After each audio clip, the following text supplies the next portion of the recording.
ونعوذ بالله من شرور أنفسنا ومن سيئات أعمالنا من يهده الله فلا مضل له ومن يضلل فلا هادي له وأشهد أن لا إله إلا الله وحده لا شريك له وأشهد أن محمدا عبده ورسوله أرسله بالهدى ودين الحق ليظهره على الدين كله ولو كره المشركون اللهم صل على محمد وعلى آل محمد كما صليت على إبراهيم وعلى آل إبراهيم إنك حميد مجيد اللهم بارك على محمد وعلى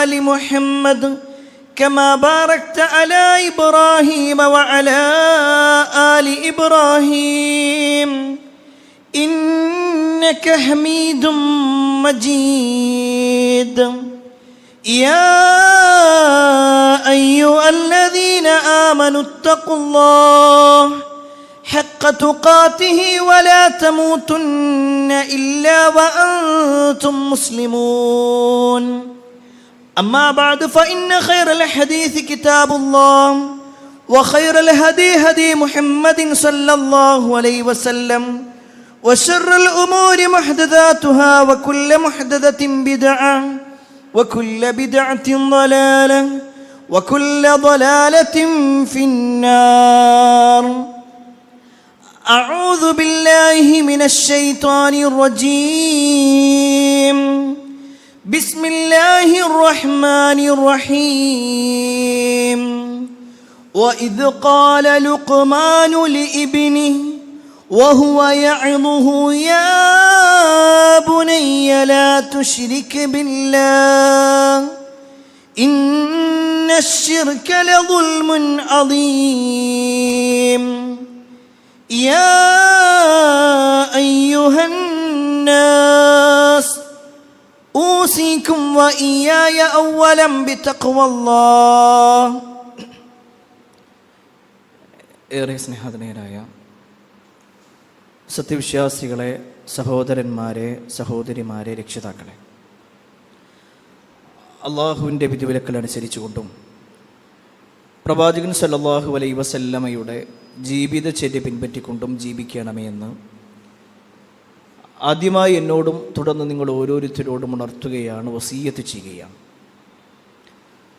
സമ്മാനങ്ങളും പാരിതോഷികങ്ങളും എല്ലാവരും ഇഷ്ടപ്പെടാറുണ്ട്, ആഗ്രഹിക്കാറുണ്ട്. പലപ്പോഴും ഇഷ്ടം പ്രകടിപ്പിക്കാനായി പരസ്പരം നൽകുന്നതാണ് സമ്മാനങ്ങൾ. സമ്മാനങ്ങൾ നൽകുന്നത് ഒരു നല്ല കാര്യമായും വ്യക്തിബന്ധങ്ങൾ നന്നാക്കുവാനും പരസ്പരം ഇഷ്ടമുണ്ടാകുവാനും കാരണമായി തീരും എന്നും നബി സല്ലല്ലാഹു അലൈഹി വസല്ലം പഠിപ്പിച്ചതായി കാണുവാൻ സാധിക്കും. തഹാജൗ, നിങ്ങൾ പരസ്പരം സമ്മാനങ്ങൾ കൊടുക്കണം. തഹാബു, എന്നാൽ നിങ്ങൾക്കിടയിൽ പരസ്പരം സ്നേഹമുണ്ടാകും. ഇത് പ്രവാചകൻ സല്ലല്ലാഹു അലൈഹി വസല്ലം പറയുക മാത്രമല്ല, റസൂലുള്ളാഹി സ്വല്ലല്ലാഹു അലൈഹി വസല്ലമയുടെ അടുക്കിലേക്ക് വന്ന പലർക്കും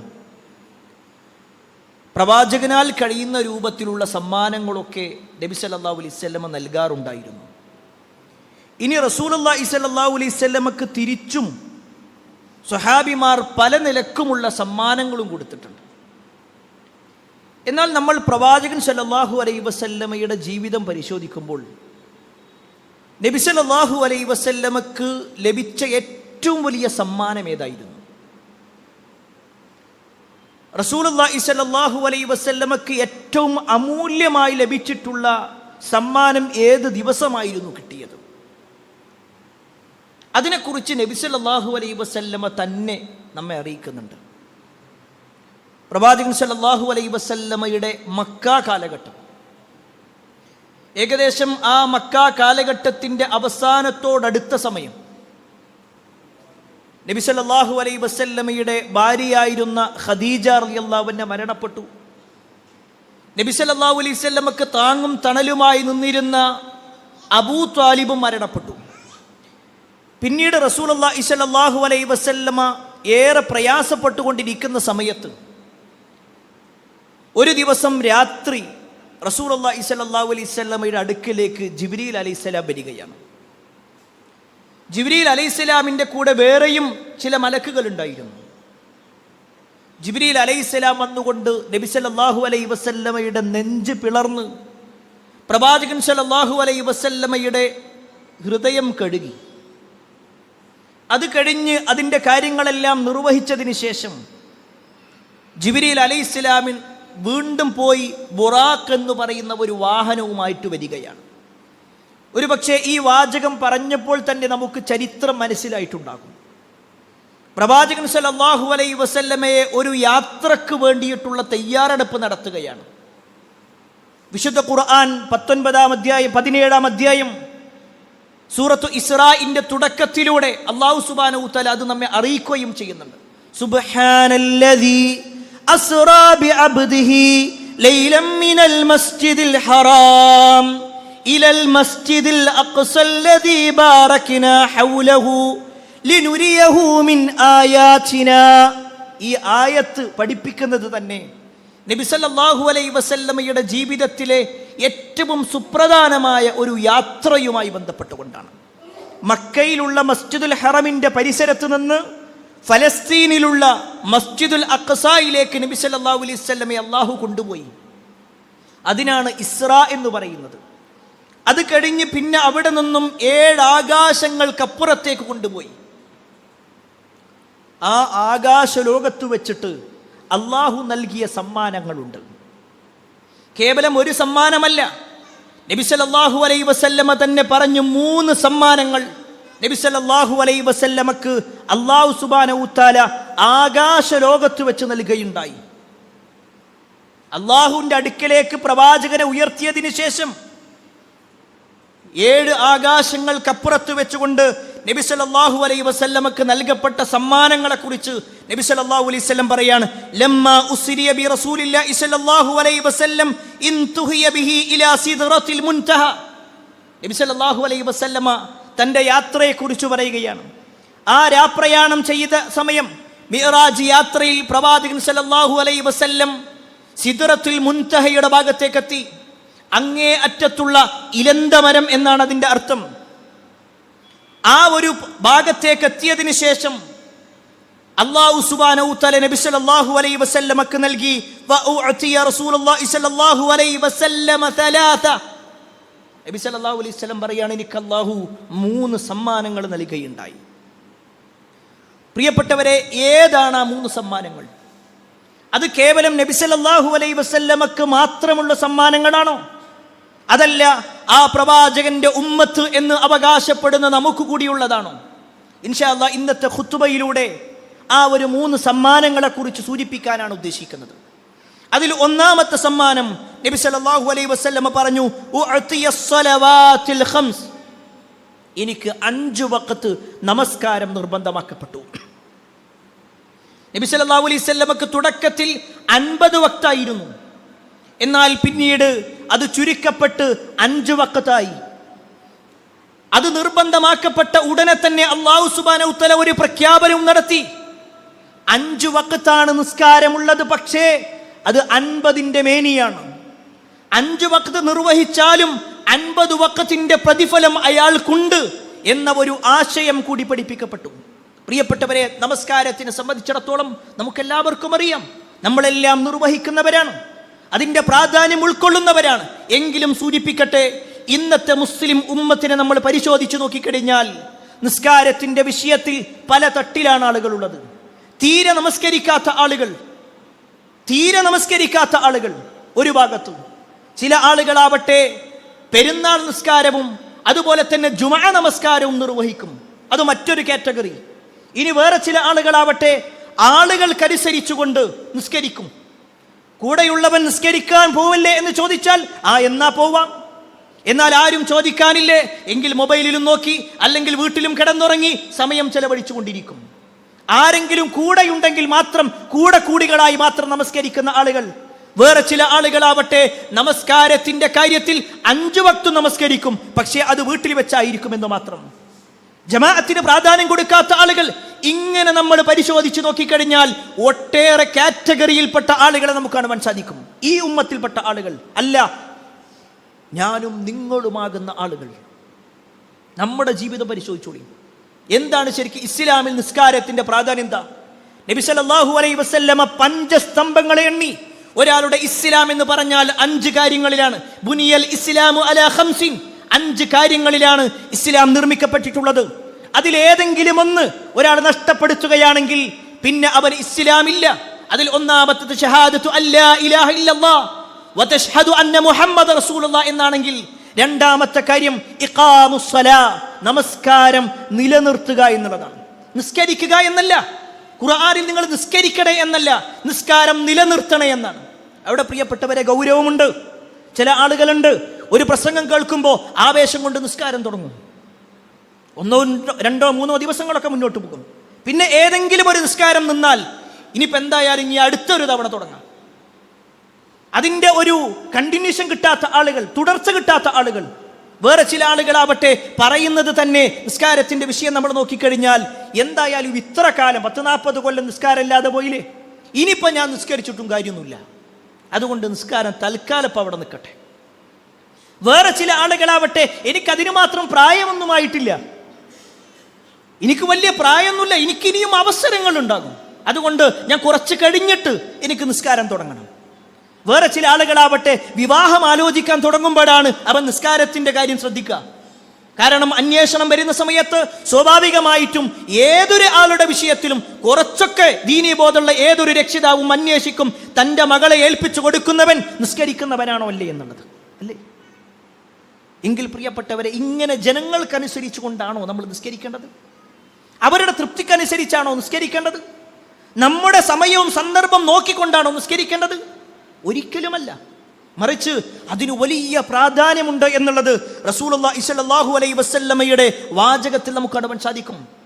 പ്രവാചകൻ സല്ലല്ലാഹു അലൈഹി വസല്ലം മുആദ് ബിൻ ജബൽ റളിയല്ലാഹു അൻഹുവിനെ യമനിലേക്ക് പറഞ്ഞയക്കുകയാണ്, ഇസ്ലാമിക പ്രബോധനത്തിന് വേണ്ടി പറഞ്ഞയക്കുക. ആ സമയത്ത് പ്രവാചകൻ സല്ലല്ലാഹു അലൈഹി വസല്ലമ അദ്ദേഹത്തോട് നൽകുന്ന ഒരു ഉപദേശമുണ്ട്. ഇന്നക തഖ്ദമു അലാ ഖൗമിൻ മിൻ അഹ്ലിൽ കിതാബ്. മുആദ്, നിങ്ങൾ പോകുന്നത് വേദം നൽകപ്പെട്ട ഒരു വിഭാഗത്തിന്റെ അടുക്കലേക്കാണ്. ഫൽയകുൻ അവ്വല മാ തദ്ഉഹും ഇലാ അൻ യുവഹിദുല്ലാഹി തആല. നിങ്ങൾ ആദ്യമായി അവരെ ക്ഷണിക്കേണ്ടത് അല്ലാഹുവിന്റെ വഹ്ദാനിയത്തിലേക്കാണ്.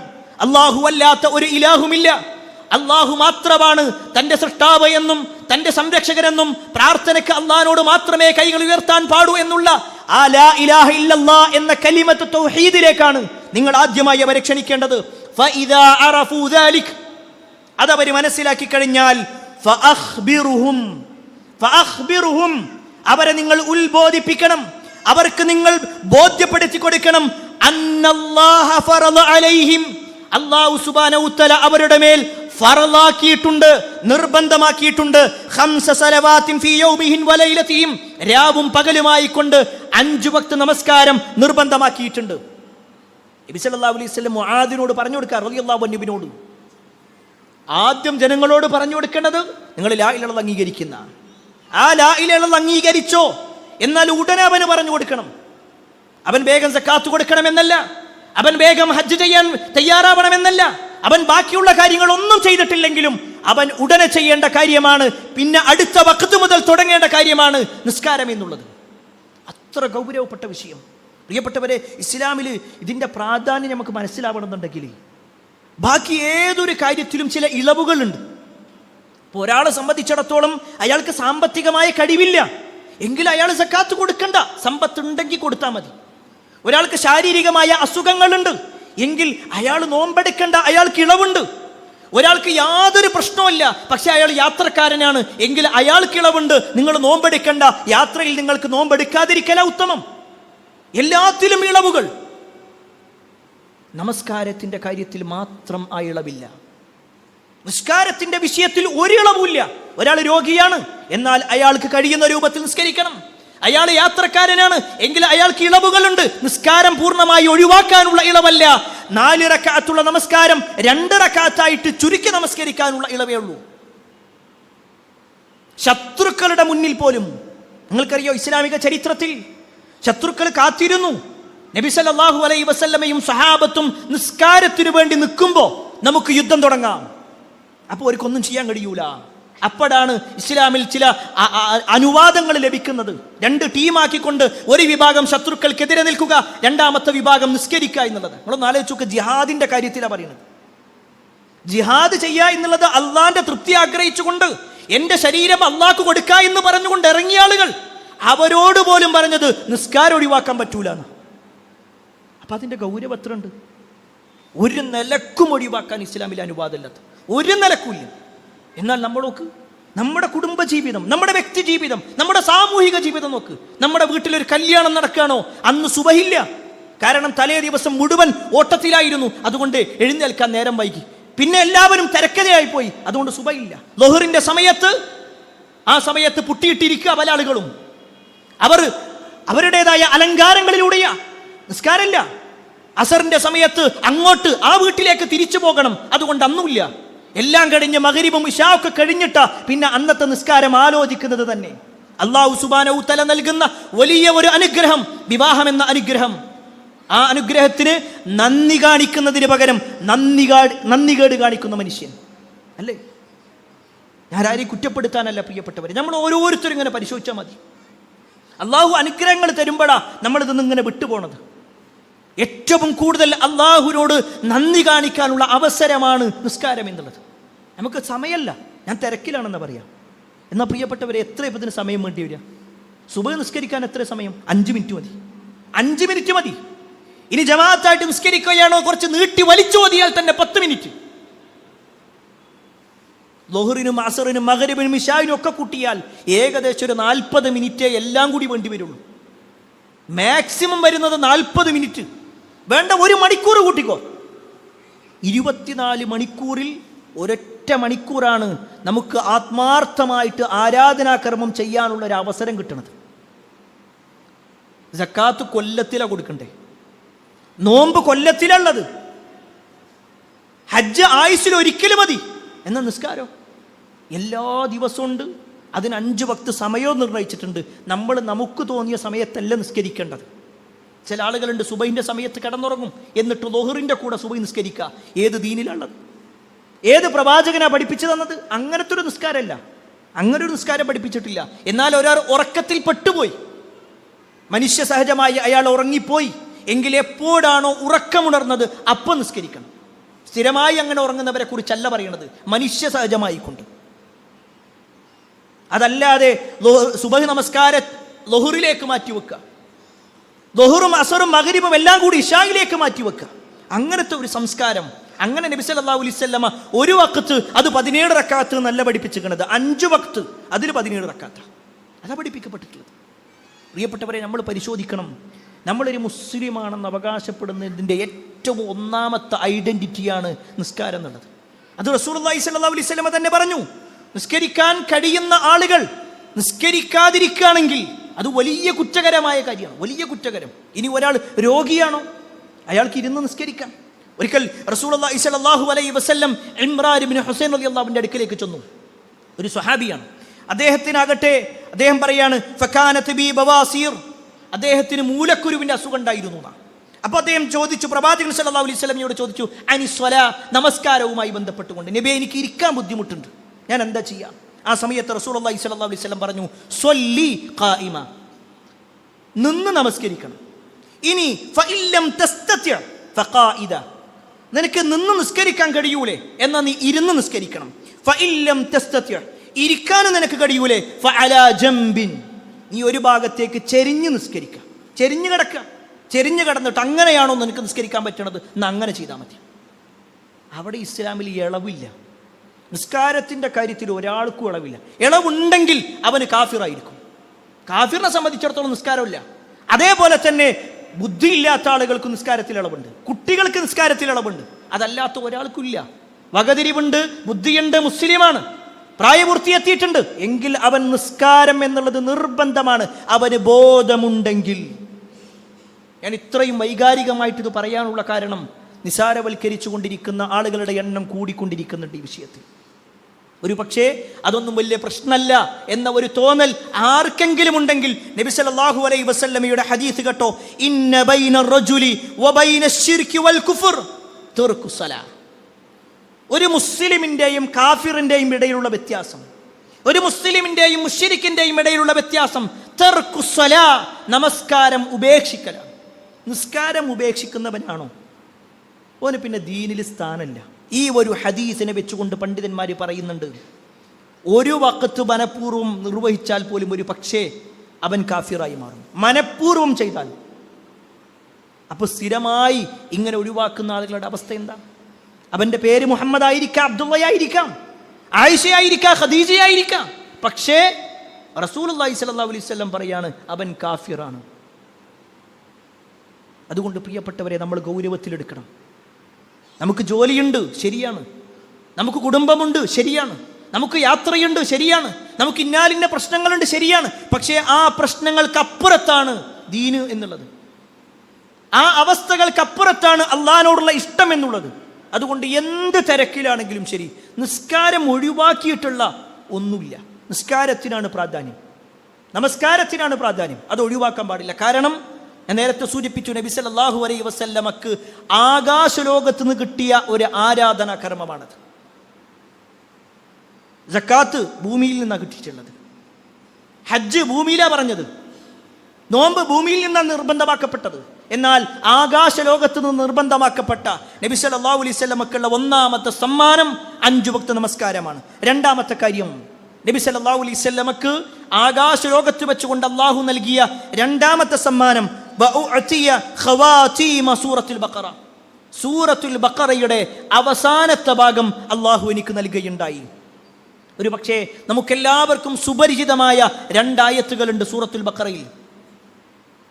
അത് സൂറത്തുൽ ബഖറയുടെ അവസാനത്തെ 2 ആയത്തുകൾ. നമുക്ക് പരിചയം ആമന റസൂൽ എന്ന് പറഞ്ഞു തുടങ്ങുന്ന ആയത്ത് എന്ന നിലക്കായിരിക്കും. ആമന റസൂൽ ബിമാ ഉൻസില ഇലൈഹി മിർ റബ്ബിഹി വൽ മുഅ്മിനൂൻ എന്ന് തുടങ്ങുന്ന കുറച്ച് സുദീർഘമായ 2 ആയത്തുകൾ. ഈ 2 ആയത്തുകൾ നബി സല്ലല്ലാഹു അലൈഹി വസല്ലമക്ക് നൽകപ്പെട്ടതും ആകാശലോകത്ത് വെച്ച, എവിടെ വെച്ചുകൊണ്ട്? ആകാശലോകത്ത് നിന്ന് തന്നെ അർശിന്റെ ചുവട്ടിൽ നിന്നുള്ള ഒരു കെൻസിൽ നിന്ന്, ഒരു നിധിയുടെ ഭാഗത്ത് നിന്നാണ് നബി സല്ലല്ലാഹു അലൈഹി വസല്ലമക്ക് കിട്ടിയത്. ഹദീസിൽ കാണുവാൻ സാധിക്കും, ഉഅതീതു ഹാദിഹിൽ ആയ മിൻ ആഖിരി സൂറത്തുൽ ബഖറ മിൻ കൻസിൻ തഹ്തിൽ അർശ്. അർശിന്റെ ചുവട്ടിലെ നിധിയുടെ ഭവനത്തിൽ നിന്നാണ് നബി സല്ലല്ലാഹു അലൈഹി വസല്ലമക്ക് ഈ ഖവാതീമു സൂറത്തുൽ ബഖറയുടെ അവസാനത്തെ ഭാഗം നൽകപ്പെട്ടിട്ടുള്ളത്. എന്നിട്ട് നബി സല്ലല്ലാഹു അലൈഹി വസല്ലം ഒന്നുകൂടി പറഞ്ഞു, ലം യുഅതഹ നബിയ്യുൻ ഖബലി, എനിക്ക് മുമ്പ് ഒരു പ്രവാചകനും അത് കിട്ടിയിട്ടില്ല. നബി സല്ലല്ലാഹു അലൈഹി വസല്ലമക്ക് മാത്രമാക്കി അള്ളാഹു നൽകിയ ഒരു പ്രത്യേക സമ്മാനം. അത് നബി സല്ലല്ലാഹു അലൈഹി വസല്ലമക്ക് കിട്ടി, നബി സല്ലല്ലാഹു അലൈഹി വസല്ലമയുടെ ഉമ്മത്തിനും ലഭിച്ചു. എന്താണ് ഈ ഉമ്മത്തിനെ സംബന്ധിച്ചിടത്തോളം ഈ 2 ആയത്തുകളുടെ പ്രത്യേകത? ഈ 2 ആയത്തുകൾ ഒരു വീട്ടിൽ പാരായണം ചെയ്യുന്നുണ്ടെങ്കിൽ ആ വീട്ടിൽ പിന്നെ പിശാച് പ്രവേശിക്കുകയില്ല. റസൂലുള്ളാഹി സ്വല്ലല്ലാഹു അലൈഹി വസല്ലം കൃത്യമായി കൊണ്ട് പറഞ്ഞു, ഇന്നല്ലാഹ കതബ കിതാബൻ ഖബല അൻ യഖ്ലുഖ അസ്സമാവാതി വൽ അർദ് ബിഅൽഫി ആമിൻ. ആകാശലോകങ്ങൾ സൃഷ്ടിക്കുന്നതിന്റെ, ആകാശഭൂമികൾ സൃഷ്ടിക്കുന്നതിന്റെ 2000 വർഷങ്ങൾക്ക് മുമ്പ് അല്ലാഹു സുബ്ഹാനഹു തആല തന്റെ ഗ്രന്ഥത്തിൽ രേഖപ്പെടുത്തുകയുണ്ടായി, അൻസല മിൻഹു ആയതൈൻ ഖതമ ബിഹിമാ സൂറത്തുൽ ബഖറ. അതിൽ നിന്ന് അല്ലാഹു സുബ്ഹാനഹു തആല 2 ആയത്തുകൾ പ്രത്യേകമായിട്ട് തിരഞ്ഞെടുത്തു. എന്നിട്ട് സൂറത്തുൽ ബഖറയുടെ അവസാനത്തിലായിട്ട് അത് നൽകുകയും ചെയ്തു. എന്നിട്ട് റസൂലുള്ളാഹി സ്വല്ലല്ലാഹു അലൈഹി വസല്ലം പറയാണ്, വലാ യുഖ്റആനി ഫീ ദാരി 3 ലയാലിൻ ഫയഖ്റബുഹാ ശൈത്താനുൻ. ഒരു വീട്ടിൽ 3 ദിവസം തുടർച്ചയായി ആ 2 ആയത്തുകൾ ആര് പാരായണം ചെയ്യുന്നുണ്ടോ ആ വീട്ടിൽ പിന്നെ പിശാച് പ്രവേശിക്കുന്നതല്ല. ആരാണ് പറയുന്നത്? മുഹമ്മദ് മുസ്തഫ സല്ലല്ലാഹു അലൈഹി വസല്ലം. നബി സല്ലല്ലാഹു അലൈഹി വസല്ലം പറയാണ്, ആ വീട്ടിൽ പിന്നെ പിശാചിന് പ്രവേശനം ഉണ്ടാവില്ല. നമ്മളിത് കേൾക്കുമ്പോൾ വിചാരിക്കും ഒരുപാട് ആയത്തുണ്ട്. ഇല്ല, വെറും 2 ആയത്ത്, 2 ആയത്ത്, മാക്സിമം ഒരു 10 വരികൾ ഉണ്ടാകും. പ്രിയപ്പെട്ടവരെ, നമ്മൾ മനഃപ്പാടമാക്കണം അത്. അതിൽ ധാരാളമായ പ്രാർത്ഥനകളുണ്ട്. ആ പ്രാർത്ഥനകൾ വെച്ചുകൊണ്ട് ഒരാൾ കാര്യം ചോദിച്ചാൽ അയാൾക്ക് ഉത്തരമുണ്ട് എന്ന് ഹദീസിൽ കാണുവാൻ സാധിക്കും. ഒരുപാട് റബ്ബന റബ്ബന റബ്ബന ധാരാളമായി കൊണ്ടുള്ള പ്രാർത്ഥനകളുണ്ട്. ആ പ്രാർത്ഥനകളൊക്കെ നമ്മൾ നിർവഹിക്കണം. അതുമാത്രമല്ല, രാത്രി കിടക്കുന്നതിന് മുമ്പ് ഈ 2 ആയത്തുകൾ പാരായണം ചെയ്താൽ കഫതാഹു, അതവന് മതിയായതാണ്. ആരാണോ കിടക്കുന്നതിന് മുമ്പ് ഈ 2 ആയത്തുകൾ പാരായണം ചെയ്യുന്നത്, അവനെ സംബന്ധിച്ചിടത്തോളം കഫതാഹു, അതവന് മതി. അവന്റെ പിന്നീട് അങ്ങോട്ടുള്ള സമയത്തിൽ പൈശാചികമായ സുരക്ഷ എന്ന നിലക്കും അവന്റെ നമസ്കാരത്തിലുള്ള പൂർത്തീകരണം എന്ന നിലക്കും ഒരുപാട് കാര്യങ്ങൾ ആ കഫതാഹു എന്ന പ്രയോഗത്തിന് പണ്ഡിതന്മാർ വിശദീകരിച്ചത് കാണുവാൻ സാധിക്കും. എത്ര സമയം വേണ്ടി വരും? നമ്മൾ രാത്രി കിടക്കുന്ന സമയത്ത് ആദ്യം ഫോണും കയ്യിൽ പിടിച്ചുകൊണ്ടാണ് കിടക്കുന്നത്. എന്നിട്ട് ഒരു റീല് കാണാൻ വേണ്ടിയിട്ടായിരിക്കും ഓണാക്കിയിട്ടുണ്ടാവുക. അത് 10, 15, 20, 30, 40 മിനിറ്റുകളോളം നീളുന്നതായിരിക്കും. എന്നാ പ്രിയപ്പെട്ടവരെ, തൽക്കാലം അതൊന്ന് മാറ്റിവെച്ചുകൊണ്ട് നമ്മൾ ഖുർആൻ എടുക്കുക. ഇനി അതല്ല, നമ്മുടെ ഫോണിലാണ് ഖുർആൻ ഉള്ളതെങ്കിൽ ആ ഫോണിലെ ഖുർആൻ എടുത്തുകൊണ്ട് സൂറത്തുൽ ബഖറയുടെ അവസാനത്തെ 2 ആയത്ത് 2 മിനിറ്റ് മാറ്റി വെച്ചാൽ മതി. 2 മിനിറ്റ് നമ്മൾ ഇന്നലെ നിർവഹിച്ചിരുന്നു, മിനിഞ്ഞാന്ന് നിർവഹിച്ചിട്ടുണ്ടോ? കഴിഞ്ഞ ഒരാഴ്ച, ഒരു മാസം നമ്മൾ എന്നത് ചൊല്ലിയിട്ടുള്ളത്? ഒരു പക്ഷെ അറിയാത്തത് കൊണ്ടാണെങ്കിൽ പ്രിയപ്പെട്ടവരെ, ഇതാ മനസ്സിലാക്കി. നമ്മൾ നബി സല്ലല്ലാഹു അലൈഹി വസല്ലമയുടെ ഹദീസാണ്, സ്വഹീഹായ ഹദീസാണ്. മൻ ഖറഅ ബിൽ ആയതൈനി മിൻ ആഖിരി സൂറത്തുൽ ബഖറ, ആരെങ്കിലും സൂറത്തുൽ ബഖറയുടെ അവസാനത്തെ 2 ആയത്തുകൾ ഫീ ലൈലത്തിൻ, രാത്രി പാരായണം ചെയ്താൽ കഫതാഹു, അതവന് മതിയായതാണ്. അത്രയും കൃത്യമായി കൊണ്ട് നബി സല്ലല്ലാഹു അലൈഹി വസല്ലം ഇത് പഠിപ്പിച്ചിട്ടുണ്ടെങ്കിൽ ഇത്തരത്തിലുള്ള ഒരുപാട് ദിക്റുകളും ദുആകളും ഒരു വിശ്വാസി എന്ന നിലക്ക് നമ്മുടെ ജീവിതത്തിൽ ഉണ്ടാവണം. ഖുർആനുമായി നമുക്കൊരു ബന്ധമുണ്ടാവണം, ഖുർആനിന്റെ ആയത്തുകളുമായി ബന്ധമുണ്ടാവണം. അങ്ങനെ ഖുർആൻ ഉൾക്കൊണ്ട് അതിന്റെ ആയത്തുകൾ പാരായണം ചെയ്ത് അല്ലാഹുവിലേക്ക് കൂടുതൽ അടുക്കുന്ന ആളുകളിൽ അല്ലാഹു സുബ്ഹാനഹു വ തആല നമ്മെ ഏവരെയും ഉൾപ്പെടുത്തുമാറാവട്ടെ. അൽഹംദുലില്ലാഹി റബ്ബിൽ ആലമീൻ, വസ്സലാത്തു വസ്സലാമു അലാ റസൂലില്ലാഹ് വഅലാ ആലിഹി വഅസ്ഹാബിഹി അജ്മഈൻ, അമ്മാ ബഅദ്. പ്രിയപ്പെട്ട സഹോദരങ്ങളെ, സത്യവിശ്വാസികളെ, അള്ളാഹുവിൻ്റെ വിധിവിലക്കലനുസരിച്ചുകൊണ്ടും പ്രവാചകൻ സല്ലല്ലാഹു അലൈഹി വസല്ലമയുടെ ജീവിതചര്യ പിൻപറ്റിക്കൊണ്ടും ജീവിക്കണമെന്ന് ഒരിക്കൽ കൂടി എന്നോടെന്ന പോലെ നിങ്ങൾ ഓരോരുത്തരോടും ഉണർത്തുകയാണ്, വസിയ്യത്ത് ചെയ്യുകയാണ്. മിഅ്റാജ് യാത്രയിൽ നബി സല്ലല്ലാഹു അലൈഹി വസല്ലമക്ക് നൽകപ്പെട്ട 3 സമ്മാനങ്ങളുമായി ബന്ധപ്പെട്ടുകൊണ്ടാണ് നമ്മൾ സൂചിപ്പിച്ചു വന്നത്. അതിൽ 2 സമ്മാനങ്ങൾ, ഒന്ന് 5 വക്ത് നമസ്കാരവും, രണ്ടാമത്തത് സൂറത്തുൽ ബഖറയുടെ അവസാനത്തെ 2 ആയത്തുകളുമാണ്. മൂന്നാമതായിക്കൊണ്ട് നബി സല്ലല്ലാഹു അലൈഹി വസല്ലമ അള്ളാഹു നൽകിയത് എന്ന് പറയുന്നത് ഒരു വാഗ്ദാനമാണ്. അള്ളാഹു ഒരു ഉറപ്പ് നൽകുകയാണ്. എന്താണ് അള്ളാഹുവിൻ്റെ ഉറപ്പ്? വഗുഫിറ ലിമൻ ലം യുശ്രിക് ബില്ലാഹി മിൻ ഉമ്മത്തിഹി ശൈഅ അൽ മുഖ്ഹിമാത്ത്. എൻ്റെ ഉമ്മത്തിൽ ആരെങ്കിലും യാതൊരു ശിർക്കും ചെയ്യാതെ അവൻ അള്ളാഹിനെ കണ്ടുമുട്ടുകയാണെങ്കിൽ അള്ളാഹു സുബ്ഹാനഹു വ തആല അവനക്ക് പുറത്തു കൊടുക്കും, അവൻ്റെ പാപങ്ങളൊക്കെ പുറത്തു കൊടുക്കും. ശിർക്ക് ചെയ്യാതിരിക്കുക എന്നുള്ളത്, ശിർക്ക് ചെയ്യാതിരുന്നാൽ അവൻ്റെ പാപമോചനമുണ്ട്. ശിർക്ക് ചെയ്താലോ അവന് കത്തിയാളുന്ന നരകവുമുണ്ട്. അള്ളാഹു നമ്മെ കാത്തിരക്ഷിക്കുമാറാവട്ടെ. വിശുദ്ധ ഖുർആനിൻ്റെ ആയത്താണ്. ഒരുപാട് തവണ ഈ മിമ്പറിൽ വെച്ചുകൊണ്ട് തന്നെ നമ്മൾ പറഞ്ഞിട്ടുണ്ട്, മയ്യുശ്രിക് ബില്ലാഹ് ഫഖദ് ഹറമല്ലാഹു അലൈഹിൽ ജന്ന വമഅവാഹു മുന്നാർ വമാ ലിദ്ദാലിമീന മിൻ അൻസാർ. ആരെങ്കിലും അള്ളാഹുവിൽ പങ്കു ചേർത്താൽ, എന്താണ് ഈ അള്ളാഹുവിൽ പങ്കു ചേർക്കുക എന്ന് പറഞ്ഞാൽ എന്താ? 2 അല്ലാഹ് ഉണ്ട് എന്ന് പറയൽ മാത്രമല്ല ശിർക്ക്.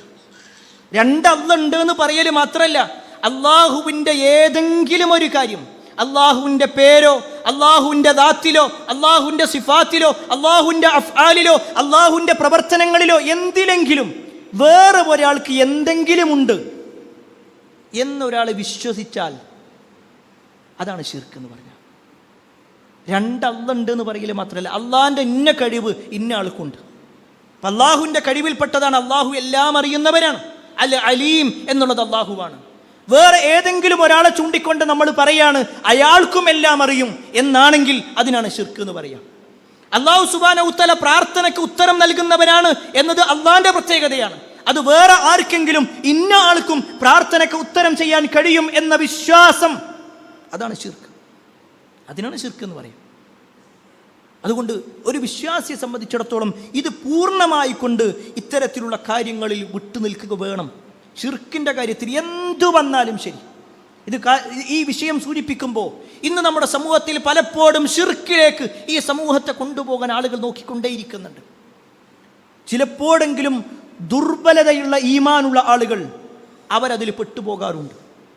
അത് ഉമ്മാൻ്റെ തൃപ്തിക്ക് വേണ്ടിയിട്ടല്ലേ, വാപ്പാൻ്റെ തൃപ്തിക്ക് വേണ്ടിയിട്ടല്ലേ, ഓരെല്ലാവരും കൂടി നിർബന്ധിച്ചപ്പോഴാണ് ഞാനത് ചെയ്തത്.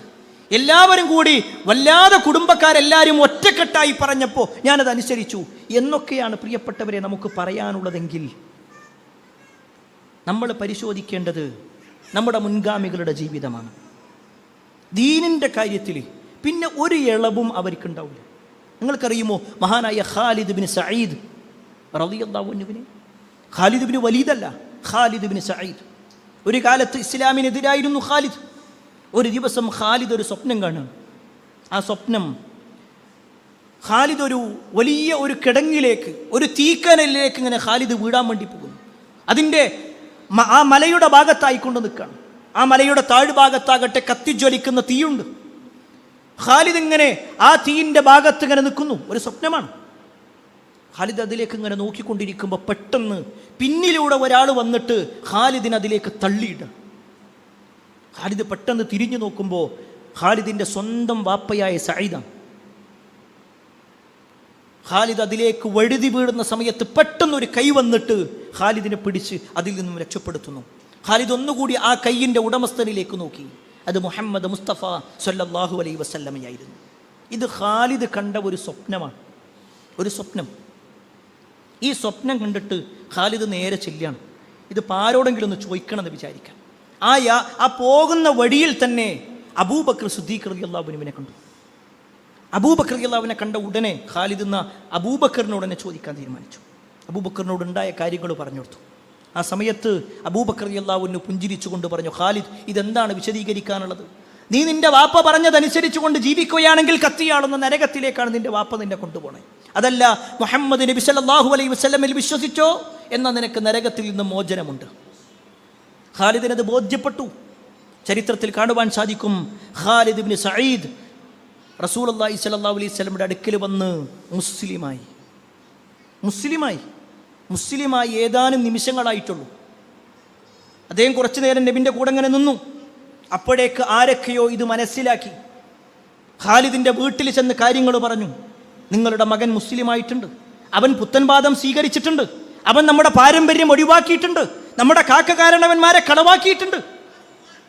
ഖാലിദിൻ്റെ വാപ്പ വല്ലാത്ത ദേഷ്യത്തിലായി. ഏതാനും സമയം ഖാലിദ് ഇങ്ങനെ നബിൻ്റെ കൂടെ നിന്നിട്ട് പിന്നീട് വാപ്പാൻ്റെ അടുത്തേക്ക് ചെല്ലുക, സ്വന്തം വീട്ടിക്ക്. ആ വീട്ടിക്ക് ചെല്ലുമ്പോൾ ഖാലിദിൻ്റെ വാപ്പ ഇങ്ങനെ ഉമ്മറപ്പടിയിൽ നിന്നു. എന്നിട്ട് ഖാലിദിനോട് പറയാണ്, ഖാലിദ്, നീ ഇവിടുന്ന് ഇറങ്ങുന്ന സമയത്ത് ഏതൊരു വിശ്വാസത്തിലാണോ ഉണ്ടായിരുന്നത് അതേ വിശ്വാസമാണ് നിനക്കുള്ളതെങ്കിൽ നിനക്ക് ഈ വീട്ടുകാർ. അതല്ല നീ വല്ല പുത്തൻവാദം സ്വീകരിച്ചിട്ടുണ്ട് എന്നാണെങ്കിൽ നിനക്ക് ഈ വീട്ടിൽ യാതൊരു പ്രവേശനം ഉണ്ടാവില്ല. ഖാലിദ് പറഞ്ഞു, ഉപ്പാ, ഞാൻ മനസ്സിലാക്കിയത് സത്യമാണ്, ഇസ്ലാം സത്യമാണെന്ന് എനിക്ക് ബോധ്യപ്പെട്ടിട്ടുണ്ട്, ഞാനത് സ്വീകരിക്കണം. ഉടനെ വാപ്പ പറയാണ്, എന്നാൽ ഇതാ ഇന്ന് മുതൽ നിനക്കിവിടെ പ്രവേശനമില്ല, എൻ്റെ സമ്പത്തിൽ നിനക്കൊരു ഓഹരിയില്ല, നിനക്ക് ഈ വീട്ടിൽ ഒരു അധികാരവുമില്ല, ഞാനുമായി നിനക്ക് യാതൊരു ബന്ധവുമില്ല. നമ്മളൊന്ന് ആലോചിച്ച് നോക്കിക്കും, ഒരു സ്വപ്നം കണ്ട് അതിൽ നിന്നും ദീനിനെക്കുറിച്ച് മനസ്സിലാക്കി റസൂലുള്ളാഹി സ്വല്ലല്ലാഹു അലൈഹി വസല്ലമയുടെ അടുക്കൽ ചെന്ന് മുസ്ലിമായി എല്ലാ മിനിറ്റുകൾ കൊണ്ട് നടക്കുന്ന കാര്യം. പിന്നീട് അദ്ദേഹത്തിൻ്റെ തൻ്റെ വീട്ടിലേക്ക് കയറാൻ പറ്റാത്തൊരവസ്ഥ. ആ സമയത്ത് ഖാലിദ് ഇബ്നു സഈദ് റളിയല്ലാഹു അൻഹു പറയുന്നൊരു മറുപടിയുണ്ട് സ്വന്തം വാപ്പയോട്. പ്രിയപ്പെട്ടവരെ, നമുക്ക് പറയാൻ കഴിയുമോ എന്നുള്ളത് നമ്മൾ പരിശോധിക്കണം. 10 കൊല്ലമായി, 20 കൊല്ലമായി, 30 കൊല്ലമായി, 50 കൊല്ലമായി മുസ്ലിമായി ജീവിക്കുന്നവരാ നമ്മൾ. പക്ഷേ നമ്മളിൽ എത്ര ആളുകൾക്ക് പറയാൻ കഴിയും? ഖാലിദ് ഇബ്നു സഈദ് റളിയല്ലാഹു അൻഹു പറയാണ്, ഉപ്പാ, നിങ്ങൾക്ക് ഇന്നെ എന്ത് വേണമെങ്കിലും പറയാം, നിങ്ങൾക്ക് എത്ര വേണമെങ്കിലും തടുത്തു നിർത്താം, പക്ഷേ ഇന്നല്ലാഹ തീർച്ചയായും അല്ലാഹു സുബ്ഹാനഹു വ തആല വിശ്വാസിയെ സംബന്ധിച്ചിടത്തോളം എല്ലാ കാര്യത്തിനും സഹായിയായിട്ടുണ്ട് എന്ന ഒരു വാക്ക്, അല്ലാഹു എനിക്ക് ഖൈർ നൽകും എന്ന വാക്ക്, ഒരു പ്രതീക്ഷയോടുകൂടിയുള്ള വാക്ക്, അതായിരുന്നു ഖാലിദ് ഇബ്നു സഈദ് റളിയല്ലാഹു അൻഹുവിൻ്റെ വാക്ക്. പ്രിയപ്പെട്ടവർ, അവിടെ നമ്മൾ പരിശോധിക്കണം. നമ്മുടെ ദീനിനെതിരാണ് വാപ്പ എങ്കിൽ വാപ്പക്കല്ല ഇസ്ലാമിൽ സ്ഥാനം, ദീനിനാണ് സ്ഥാനം. ദീനിനെതിരാണ് സമൂഹമെങ്കിൽ ആ സമൂഹത്തിന്റെ കൂടെ നിൽക്കാനല്ല, ദീനനുസരിച്ച് നിൽക്കാനാ പറഞ്ഞിട്ടുള്ളത്. അല്ലേ? ഇസ്ലാം പഠിപ്പിച്ചത് അങ്ങനെയാണ്. എങ്കിൽ ആ ഒരു രൂപത്തിലേക്ക് നമുക്ക് മാറാൻ കഴിയണം.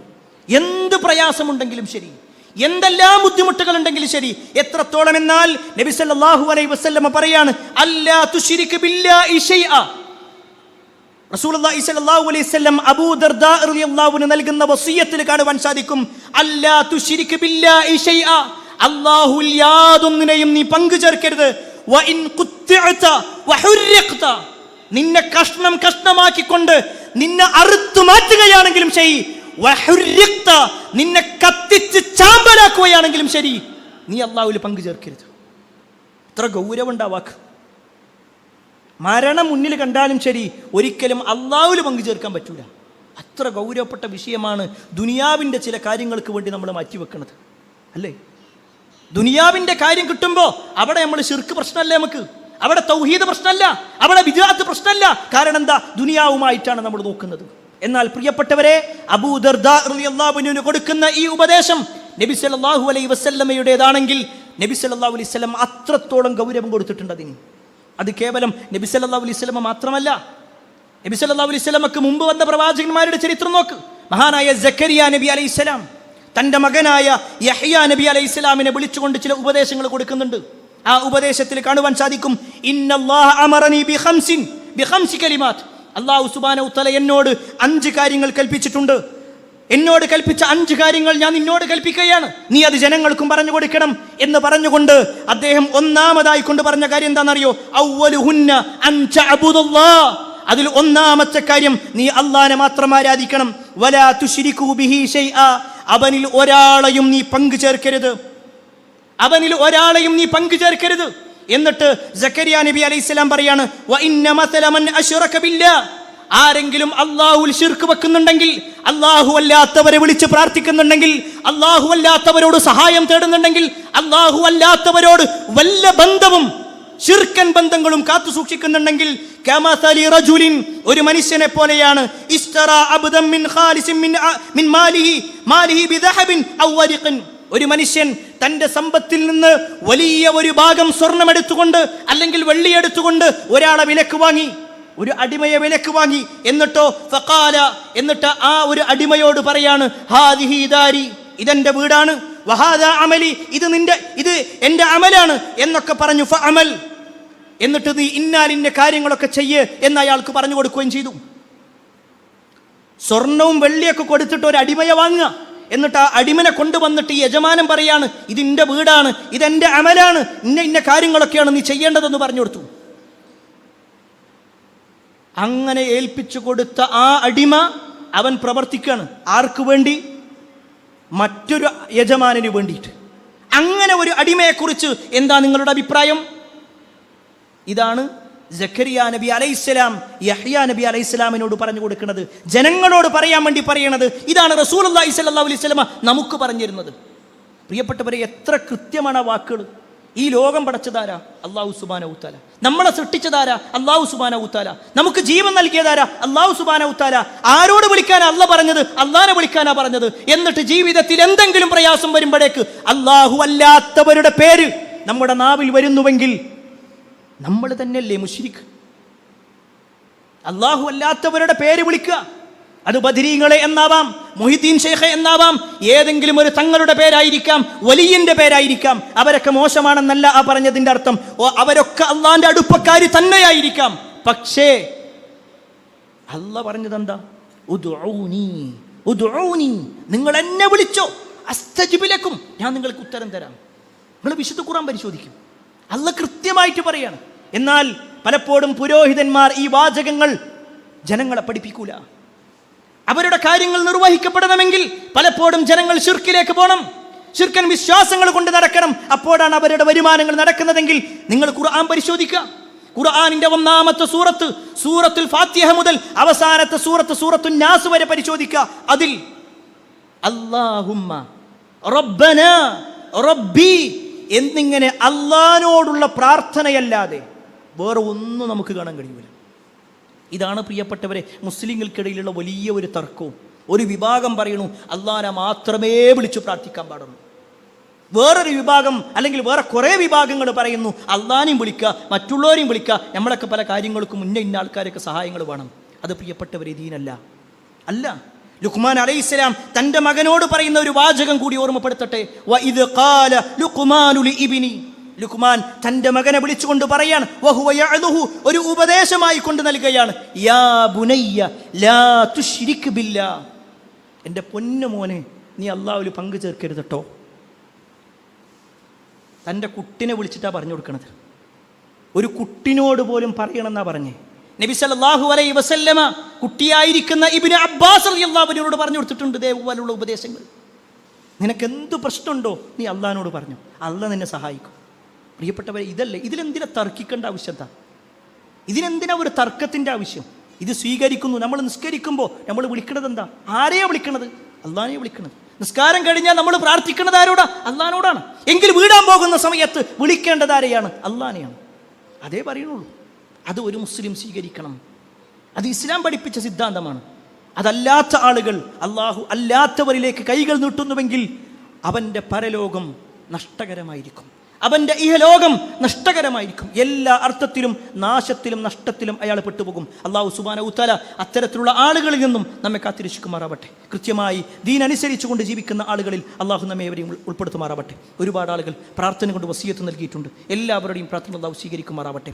അല്ലാഹുമ്മ ഗ്ഫിർ മുഅ്മിനീന വൽ മുഅ്മിനാത്ത് വൽ മുസ്ലിമീന വൽ മുസ്ലിമാത്ത് അൽ അഹ്യാഇ മിൻഹും വൽ അംവാത്ത് ഇന്നക മുജീബു ദഅവാതി യാ ഖാദിൽ ഹജാത്ത് അല്ലാഹുമ്മ അജിർനാ മിനൻ നാർ അല്ലാഹുമ്മ അജിർനാ മിനൻ നാർ അല്ലാഹുമ്മ അജിർനാ മിനൻ നാർ ربنا آتنا في الدنيا حسنة وفي الآخرة حسنة وقنا عذاب النار آمين آمين برحمتك يا أرحم الراحمين والحمد لله رب العالمين. അറിവിന്റെ ലോകത്തേക്ക് പുതിയ വാതായനങ്ങൾ തുറന്ന് ജമീൽ ഓൺലൈൻ ലൈബ്രറി ആപ്പ് നിങ്ങളിലേക്ക്. വായനയുടെ വിസ്മയ ലോകം ഇനി താങ്കളുടെ മൊബൈൽ ഫോണിൽ ലഭ്യം. ജമീൽ ഓൺലൈൻ ലൈബ്രറി മൊബൈൽ ആപ്ലിക്കേഷനിലെ പ്രത്യേകം തയ്യാറാക്കിയ ഡോക്യുമെന്റ് സെക്ഷൻ താങ്കളുടെ ഒഴിവ് സമയങ്ങളെ ഏറെ വിജ്ഞാനപ്രദമാക്കും. വിവിധ വിഷയങ്ങളിലുള്ള പുസ്തകങ്ങൾ, ലഘുലേഖകൾ, വീഡിയോ തുടങ്ങി വായനയ്ക്ക് മാറ്റുകൂട്ടുന്ന അനേക വിഭവങ്ങളുമായി ജമീൽ ആപ്പ്. വായനയ്ക്ക് പുറമെ ഇഷ്ടാനുസരണം ഡൗൺലോഡ് ചെയ്യാനും മറ്റുള്ളവർക്ക് ഷെയർ ചെയ്യാനും ജമീൽ ആപ്പിൽ പ്രത്യേക സംവിധാനം. വേഗമാകട്ടെ. ജമീൽ ആപ്പ് ആൻഡ്രോയിഡ് മൊബൈലുകളിൽ പ്ലേ സ്റ്റോറിൽ നിന്നും ആപ്പിൾ മൊബൈലുകളിൽ ആപ്പ് സ്റ്റോറിൽ നിന്നും സൗജന്യമായി ഡൗൺലോഡ് ചെയ്യാം. ഇനി ജമീൽ നിങ്ങളുടെ ജീവിതത്തിലും ആത്മമിത്രമാകട്ടെ. Jameel, the soulmate.